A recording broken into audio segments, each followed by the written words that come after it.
Oni su ugledni, kompetentni, vjerodostojni i komunikativni, uživaju ugled u društvu, imaju strpljenja, ne gube glavu, ne povlače nervozne poteze. Oni su lobisti. Lobista kao zapravo i svaki čovjek mora biti pošten. Lobist mora biti čovjek koji zna o čemu govori, koji vlada određenom materijom, koji ima ime i reputaciju u društvu. Mora uživati ugled. Bez toga nema nikakve šanse na uspjeh.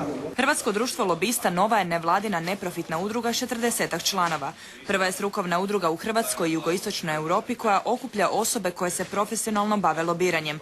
Dugo je vremena lobiranje bilo sumnjiva profesija koja kao takva u društvu i nije bila prihvaćena. Pojam lobiranja u Hrvatskoj još je bio nekakva siva zona, kada je neko htio nekoga ocrnati, onda je on rekao on je lobista za nekoga. Ne?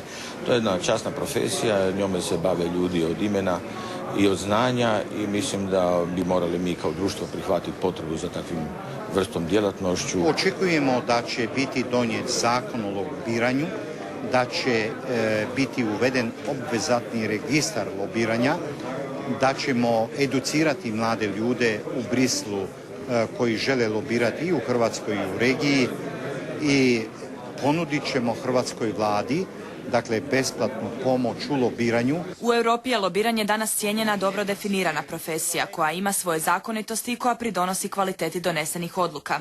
Time se bavi više od 16.000 lobista, tako da ni jedna smjernica Europske komisije ne prolazi bez njihova savjeta. No dok je u Europskoj uniji lobiranje profesionalno, u zemljama jugoistočne Europe ono je još političko. Zato će se hrvatski lobisti najprije zauzimati za donošenje zakona o lobistima. Pa ne mogu svi političari biti uspješni lobisti, ali ja se nadam da neki koji za sebe imaju dobre karijere, koji imaju dovoljna profesionalna, stručna znanja, mogu pomoći Hrvatskoj i na taj način. Svaka vrsta komunikacije, dakle i public relations i lobiranje su sastavni dio svakodnevnog života svake ozbiljne kompanije, pa tako i hrvatskih ozbiljnih kompanija i one naravno u to ulažu i od toga i puno očekuju.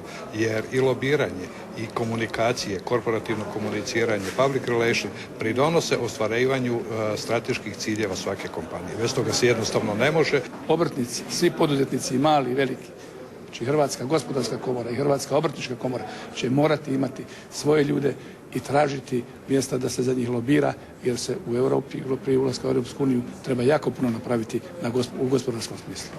Napominju, o lobiranju se malo znalo, a loše mislilo. Ne žele niti mogu, kako kažu, zamijeniti ulogu vlade, sabora, pregovarača. Na putu Hrvatske prema Europi žele jednostavno pomoći.